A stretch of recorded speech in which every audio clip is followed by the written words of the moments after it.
kepada baginda Rasulullah Sallallahu Alaihi Wasallam, kitab yang menjadi pedoman di dalam hidup kita semuanya. Syahrul Ramadan alladzi unzila fihil Qur'an. Oleh karena itu maka hadirin rahimakumullah, kita perlu memahami bagaimana Al-Quran telah berperan mencerdaskan kehidupan umat manusia. Sebab Al-Quran diturunkan oleh Allah untuk mencerdaskan. Inna anzalnahu Qur'anan Arabiyyan la'allakum ta'qilun. Sesungguhnya kami telah menurunkan kepada baginda Rasulullah Sallallahu Alaihi Wasallam Quran yang berbahasa Arab. Apa tujuannya? La'allakum ta'qilun. Mudah-mudahan kamu menjadi cerdas, menjadi mengerti tentang apa? Tentang berbagai persoalan menyangkut hidup kita di dunia dan di akhirat. Karena itu seorang ahli tafsir Muhammad Abduh dan Said Muhammad Rashid Ridha di dalam Al-Manar menjelaskan ayat ini. Beliau mengatakan, mengerti apa ketika Allah turunkan Al-Quran itu agar kita menjadi orang yang cerdas, agar kita menjadi mengerti. Mengerti tentang apa? Mengerti tentang tuntutan roh. Ini yang di dalam bahasa pendidikan disebut dengan kecerdasan spiritual.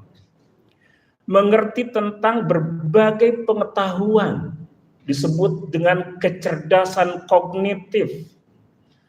Mengerti tentang kesucian jiwa, kecerdasan emosi, kecerdasan rasa yang disebut dengan kecerdasan afektif, membuat sikap kita itu selalu tepat di dalam menghadapi berbagai persoalan. Kecerdasan indera yang disebut dengan kecerdasan kinestetik di dalam kecerdasan majmuk. Dan kebaikan di dalam kehidupan sosial secara umum, yang itu artinya adalah kecerdasan interpersonal dan kecerdasan kecerdasan intrapersonal, ya, atau kecerdasan ketika manusia berhubungan dengan sesamanya. Jadi hadirin rahimakumullah, ulama-ulama kita memang dari dahulu sudah membicarakan tentang kecerdasan majmuk itu, karena memang Al-Quran yang menjadi pedoman di dalam hidup kita membicarakan tentang itu semua. Oleh karena itu maka kita sebagai seorang mukmin yang mendapatkan panduan dari Al-Quran ini, bagaimana Al-Quran telah berperan meningkatkan kecerdasan di dalam diri kita, di dalam diri anak-anak kita.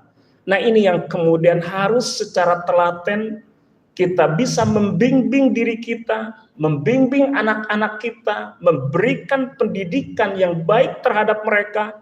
Sebab kita tidak hanya berharap anak kita menjadi orang-orang yang bisa hidup di dunia, tetapi kita berharap agar ketika kita sudah berpindah dari negeri ini, ada orang yang ngirimin doa kepada kita. Ada orang-orang yang memintakan ampunan kepada Allah dari dosa-dosa yang pernah kita perbuat. Dan jika kita tidak bisa optimal di dalam melakukan amal-amal soleh dan amal-amal ibadah kita, mudah-mudahan kelak anak-anak kita lah yang akan mengupgrade kedudukan dan makom kita di dalam surga.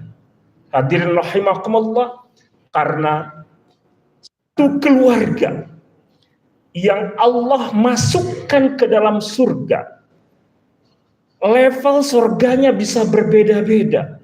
Tetapi asal keluarga itu ada di dalam surga, maka yang atas akan mengangkat makom kedudukan dari surga yang ditempati oleh anggota keluarga di bawahnya. Karena itu maka hadirin